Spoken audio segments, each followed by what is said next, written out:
I am so ready for fall. Hello, welcome back to Reading to Write. I'm in a slightly different setup today because my fiance is home and he's working, so I don't want to disturb him while we do this. But I am super in the mood for fall. I recently read Nettle and Bone and a couple of the Poe short stories out of this collection that I just did a vlog for, so if you haven't seen it, go check that out. Both of these books have put me in the mood for fall. It's my favorite season out of the year. I absolutely love Halloween and when the leaves change colors and pumpkin everything, so I am a fall girly through and through. So yeah, I thought for today we could do something a little bit simpler than my last video because that was quite a long vlog. So I want to do the cozy fall book tag. I got this from the Book Castle, who also did this recently, so I will link her video down in the description along with the original one that she also got this from. I wanted to add a little bit of spookiness to this vlog because I love Halloween, and I actually meant to include this guy in my Poe vlog because my sister got him from like a Poe little gift shop, but I forgot. So here he is, and my little pumpkin sitting on my Nevermore bag. Without further ado, let's just jump right into it. The first question is, what book reminds you of fall? Despite fall being my favorite time of year, I couldn't really think of a book that really reminded me of fall, like specifically. I guess there were a couple that I could have chosen from, but I ended up going with Small Favors. I read this book a really long time ago, so I don't remember all of the details about it. I did really enjoy it. This is about a girl called Ellery Downing who lives in this small town in the middle of nowhere. It's surrounded by these woods that are like kind of haunted. There are a lot of like really creepy creatures in there, and people who go in the woods, like they go mad or they get lost and they come back, like they turn up dead somewhere. So all of the people who live in this village are trapped there. It's kind of a little bit like the premise of The Village, M. Night Shyamalan's movie, except the plot is very different. This is an actual fantasy where that was like had a very weird twist to it. Anyway, as you go through the book, you kind of find out what is causing all of the problems, not only in like the creepiness of the woods, but also to the townsfolk themselves, because a lot of suspicions start to like crop up and the townspeople start to turn on one another. The reason that this reminds me of fall, even though it does take place over the course of a year, so it has all 4 seasons in it, is just because of the spooky vibes of it. I guess I would say it is a little bit gothic in nature, just because you are stuck in this isolated town. You know, there is kind of this like dread that keeps like building as you go through the story because of the events that take place in it, and fall and winter are featured in this, so it's definitely a part of the story. And just like the spooky vibes of what is actually causing the problems in this town is what jumped out at me as being very fall-like. There's like one image in the middle of this book that I still remember, like to this day, because it was like so creepy and unsettling. So if you haven't read this, I do recommend it. It's pretty good. There's definitely some flaws in it. Like I wouldn't say it's a perfect book, but I did enjoy it a lot. The second question is, what is your favorite autumnal cover? And I kind of have 2 for this one.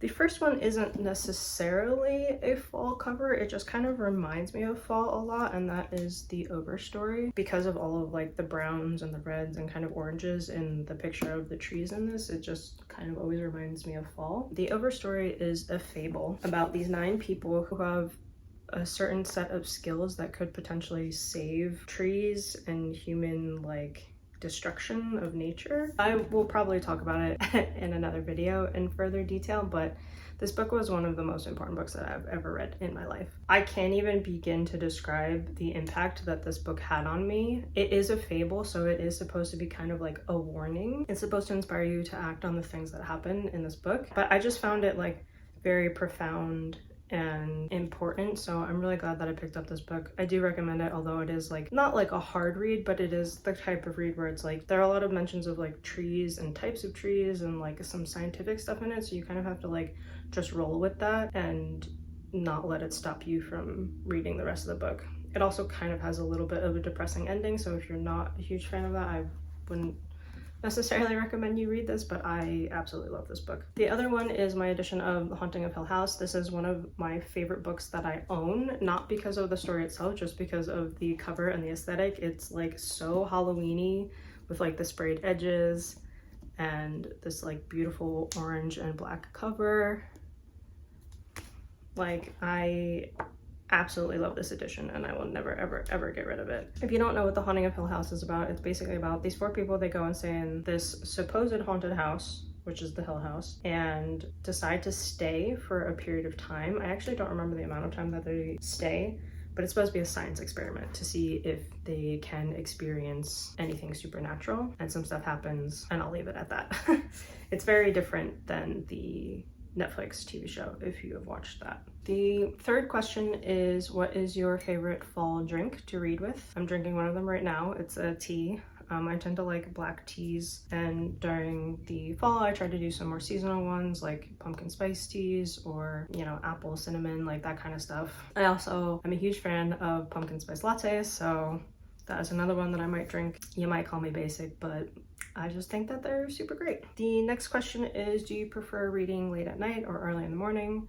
I prefer reading late at night. I prefer doing most anything late at night. I'm not really a huge morning person, so that doesn't really change throughout the year. It's just what I do. The 5th question is, Halloween is coming, so what is your favorite spooky read? Y'all should probably know this by now if you've watched any of my other videos. It is Mexican Gothic by Silvia Moreno Garcia. I absolutely love this book. It is one of my favorites of all time. Fun fact about the history of this book, I got it when it was new. So it was in the new fiction section, not in the horror section. And I didn't know anything about this book. So when I picked it up and read the description, I thought it was going to be a Gothic mystery. So when all of the horror elements came in, it like really took me by surprise, and I think is why it impacted me so much more than maybe it would have if I had known it was going to be a horror. This book is basically about Nomi, who goes to this like huge Victorian mansion in the Mexican countryside where her cousin lives with her husband. Her cousin sent a very disturbing letter to her and her family saying that she was in danger and she needed to get away. So Nomi is sent to investigate. And when she gets there, her cousin is like, what are you talking about? I'm fine. There's like nothing wrong. So she ends up having to stay to keep an eye on things, and then weird shit starts to happen, and I will leave it at that. It's best if you go into this with as little context as possible because, like I said, I went in this not knowing that this was going to be a horror, and it completely blew me away. I absolutely love this book. The next question is, what is the ultimate comfort read for you? And for this one, I really struggled because I'm not the type of person who rereads books. I literally have only reread one book in my entire life. I guess I shouldn't say that because there are a couple classics now that I've like revisited that I read when I was like in high school or middle school that I didn't really remember at all and wanted to read as an adult and give it like a proper justice. But there's only one book that I've like actively gone back to read because I enjoyed it so much. So this was a difficult one, but I did settle on One Last Stop. I wouldn't necessarily say that this is like a fall recommendation. This is just, this book is literally like a warm hug. This is the coziest, cutest, and sweetest story that I think I have ever read. It is about a young woman named August who moves in with this group of people in New York City, and as she starts working at this diner, she meets this woman on the train whose name is Jane. And Jane is stuck on the subway. Like supernaturally, she cannot, something happened where she is like kind of almost living as like a ghost.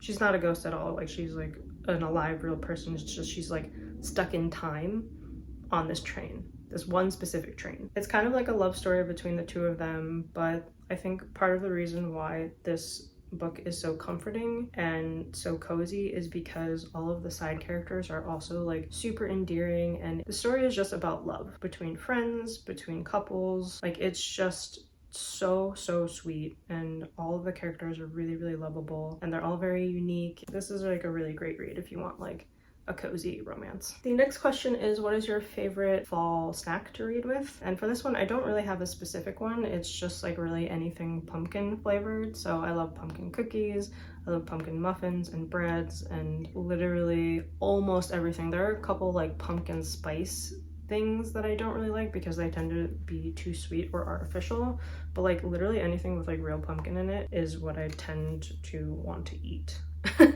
in the fall, since that's like the season for it and when literally everything will have pumpkin in it. The next question is, what is your favorite fall candle to burn? So I actually don't really burn that many candles anymore, Part of that is because of Zara. She has some pretty bad like sinus issues that I don't really want to irritate by using a scented candle. However, now that I have my own room, this office room that you see me filming in right now, I might actually try to burn some every once in a while when she's closed out like she is now. Again, I love anything seasonal. Cinnamon, apple spice, like those kind of candles I really enjoy using in the fall. I'm definitely like a seasonal candle person. Like I love the pine and the Christmassy ones in the winter, and yeah, that's it. That's all I have to say on that. The next question is, when you're not reading, what is your favorite fall activity to do? And there are a lot. I'm definitely the type who really loves to go all out in the fall, so I enjoy going to pumpkin patches, to go apple picking. I really love going to any type of like spooky haunted houses or corn mazes that the areas that I'm in have going on. One of my favorite things to do is in October, every day of the month I try to watch something Halloween related. I have a couple go-tos which I can definitely do a separate video on if you're interested in that at all. But yeah, those are a couple of the activities that I really love doing. And then the last question is, what is on your fall reading list? So if any of you have been paying attention to the last couple of videos, you know that I have been really slacking on the reading this year, so I actually have a lot on my TBR that I'm going to try to finish before the end of the year just to catch up on my reading goal. But if I went through all of those, then we would be here forever. So I'm just gonna do the ones that are kind of like fall or spooky season related. The first one, which is a short one and I've never read before, is Frankenstein. I think y'all know what Frankenstein is about. It's about Dr. Frankenstein and the monster that he creates. It's a classic that I have never read, but I really enjoyed reading a lot of the horror and mystery classics that I read last year, so I'm pretty excited to get to this one. And since it's short, I'll probably read it as one of the first ones to bump my reading count up a little bit. The next one on my list is House of Hollow. I've heard really great things about this book. I'm pretty excited to get to it. This is about three sisters who live in, I guess, the House of Hollow, where something weird happened when they were younger, and I don't think that they remember it at all. I'm paraphrasing what I remember about this because I don't want to read the back right now. Something happened when they were younger and they don't really remember, and then when they're older, I think in their like late teens, like 19, 20, something like that, one of the sisters goes missing in the house. So the other two have to figure out what happened with her. And from what I've heard, this is like an earthen gothic story, so there's a lot of like plant horror and like decay and that kind of stuff, so I'm pretty interested in reading this year. The next one I want to read is the Final Girl Support Group. This one has been on my TBR for a very long time, like years now. From what I understand, this is like basically takes, I don't think it's the actual ones, but they're based on like famous final girls from popular movies and that kind of stuff. They have a support group where they talk about, you know, their trauma from their friends being murdered and them almost being murdered. And then a killer comes and starts targeting people who are in this group. So all of the final girls have to like figure out what's going on and try to save themselves again. I'm super stoked for this one. That's it. The next one I want to read is The Hacienda. I've heard that this is kind of like Rebecca meets Mexican Gothic.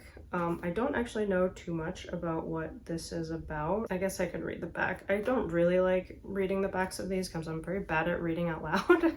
During the overthrow of the Mexican government, Beatrice's father was executed and her home destroyed. When handsome Don Rodolfo proposes, Beatrice ignores the rumors surrounding his first wife's sudden demise, choosing instead to seize the security that his estate in the countryside provides. She will have her own home again, no matter the cost. But Hacienda San Isidro is not the sanctuary she imagined. Beatrice only knows two things for certain. Something is wrong with the hacienda, and no one there will save her. Desperate for help, she clings to the young priest, Padre Andres. No ordinary priest, Andres will have to rely on his skills as a witch to fight off the malevolent presence haunting the hacienda and protect the woman for whom he feels a powerful, forbidden attraction. That's really cool. I did not know that there was going to be a priest in this with witch abilities. What an oxymoron. So yeah, this does kind of sound like Rebecca meets Mexican Gothic. So since Mexican Gothic is one of my favorites and Rebecca is definitely on my in the future to read list, I'm pretty excited for this one. Next on my list is The Last Tale of the Flower Bride. This is a Gothic romance about Indigo, who marries Azure, a beautiful woman, and moves into her estate. And when he gets there, he realizes something is very strange about the house. Azure has a friend who died, I guess, when she was younger, and there are some mysteries about that. There are locked rooms in the house that he's not allowed to go in. So the book is about him trying to unravel the mysteries of this house and also his new bride. I don't know much more than that. This cover is absolutely beautiful though, and I really love Gothic reads, and fall is the time for Gothic reads, so this is on the TBR. The last two books that I have are two dark academia books, If We Were Villains and Bunny. I've heard really great things about both of these. This one is about, I think, some type of like theater troupe where shit goes really wrong. A young actor who I guess may or may not have committed a murder went back when he was in theater school, and we're kind of following him during the time when it happens, and then also I guess in the future when he's talking to this cop who wants to know the like real story of what happened. And then Bunny is about a group of girls who I guess are kind of in a cult. I've heard this one you like should not know a lot about going in, just that it's like very surreal and trippy, and it's about toxic female friendships. So I'll leave it at that. Both of these are the UK editions. I didn't really like the American covers for it, so I waited to buy these when I went to Ireland last year, which I never did the vlog for. I might still try to do at some point in the future. It's just that would take like forever. But yeah, so these are the last two. Actually these would be the first dark academia books that I will have ever read, so I'm pretty excited to get into those. But yeah, that's it. I don't want to take too much more time because I'm afraid my light is gonna go out again. If you've made it this far, thank you so much for watching this video. I hope you enjoyed it. Let me know if you have any spooky season rituals or any books that you have on your TBR. This is the first time I'm gonna ask this, but if you liked the video, please give it a thumbs up, subscribe if you want to see more content from me, and yeah, see you next time.